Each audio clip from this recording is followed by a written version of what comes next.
हिंदू धर्म में सभी तिथियों में एकादशी तिथि को बहुत ही महत्वपूर्ण दर्जा दिया गया है। हर माह में 2 बार एकादशी तिथि आती है और साल में 24 एकादशियाँ होती हैं।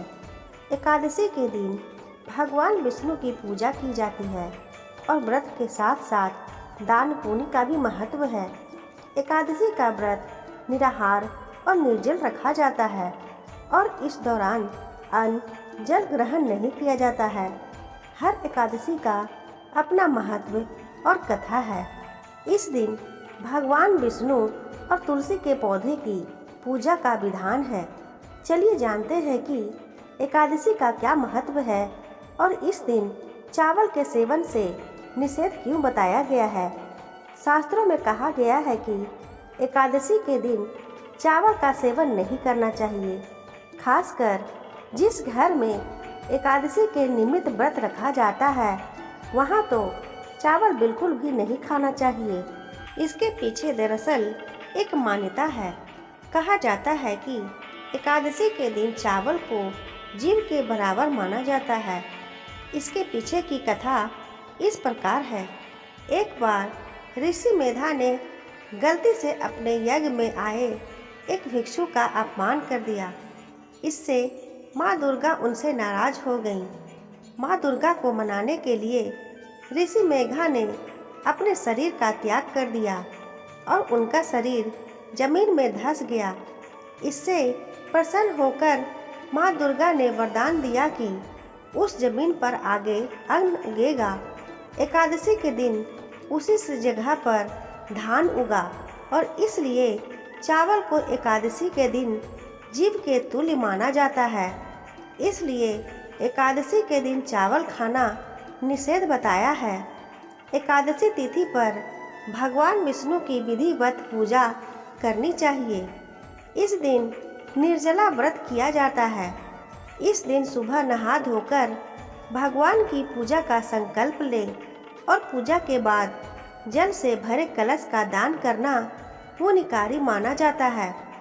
इस दिन जातक को भजन कीर्तन में मन लगाना चाहिए। इस दिन अपनी सामर्थ्य के अनुसार जल, वस्त्र, पानी का घड़ा, पंखा, आसन और फल का दान करने पर जातक को मोक्ष के बराबर फल मिलने की बात की गई है।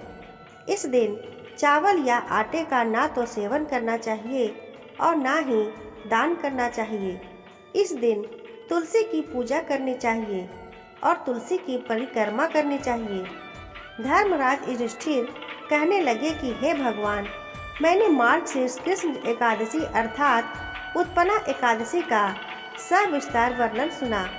अब आप कृपा करके मुझे मार्गशीर्ष माह के शुक्ल पक्ष की एकादशी के विषय में भी बताइए। इस एकादशी का क्या नाम है तथा इसके व्रत का क्या विधान है, इसकी विधि क्या है, इसका व्रत करने से किस फल की प्राप्ति होती है, कृपया यह सब विधि पूर्वक कहिए। भगवान श्री कृष्ण बोले, मार्गशीर्ष माह के शुक्ल पक्ष में आने वाली इस एकादशी को मोक्षदा एकादशी कहा जाता है। यह व्रत मोक्ष देने वाला तथा चिंतामणि के समान सब कामनाएं पूर्ण करने वाला है, जिससे आप अपने पूर्वजों के दुखों को खत्म कर सकते हैं। इसका महात्म्य मैं तुम्हें कहता हूँ, ध्यान पूर्वक सुनो। मोक्षदा एकादशी व्रत कथा। गोकुल नाम के नगर में बैखानस नामक राजा राज्य करता था। उसके राज्य में चारों वेदों के ज्ञाता ब्राह्मण रहते थे। वह राजा अपनी प्रजा का पुत्रवत पालन करता था। एक बार रात्रि में राजा ने एक स्वप्न देखा कि उसके पिता नरक में हैं। उसे बड़ा आश्चर्य हुआ। प्रातः वह विद्वान ब्राह्मणों के पास गया और अपना स्वप्न सुनाया। कहा, मैंने अपने पिता को नरक में कष्ट उठाते देखा है। उन्होंने मुझसे कहा कि हे पुत्र, मैं नरक में पड़ा हूँ, यहाँ से तुम मुझे मुक्त कराओ। जब से मैंने ये वचन सुने हैं तब से मैं बहुत बेचैन हूँ।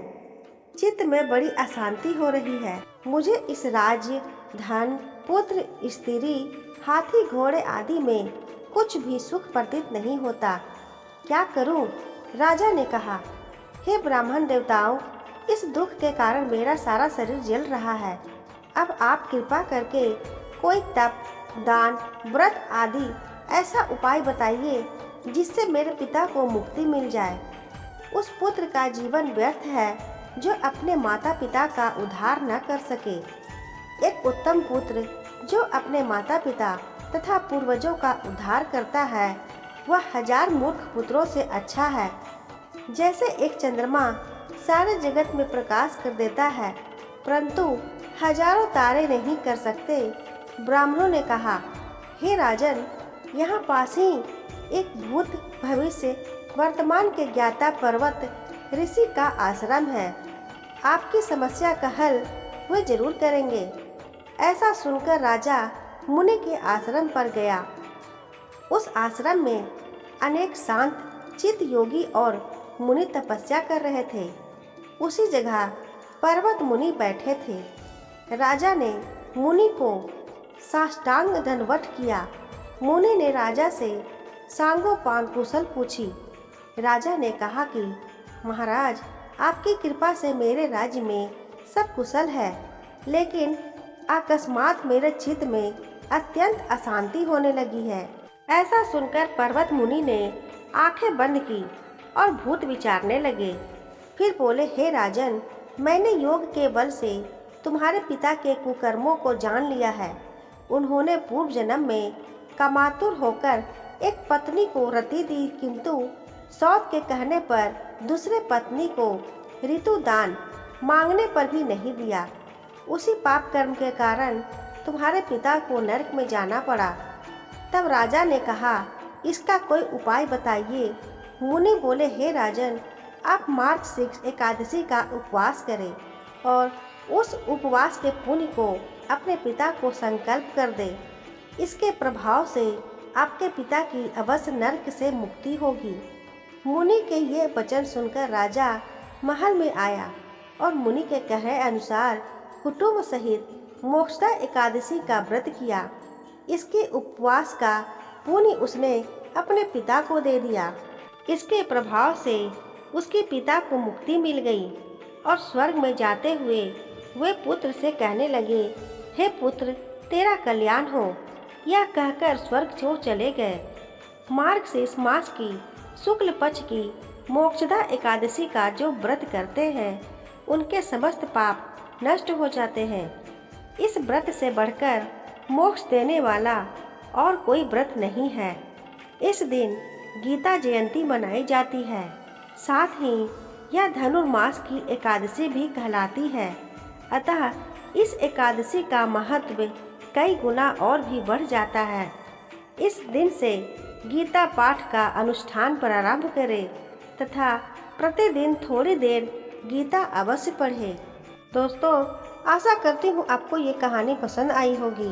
कहानी पसंद आई है तो वीडियो को लाइक करें, अपने दोस्तों के साथ शेयर करें। चैनल को अभी तक सब्सक्राइब ना किया हो तो सब्सक्राइब जरूर कर ले। बेल आइकन को प्रेस करें ताकि जब भी मैं कोई नई कहानी अपलोड करूं, उसकी अपडेट आपको सबसे पहले मिल सके। मिलती हूँ ऐसी ही एक और नई कहानी के साथ। धन्यवाद।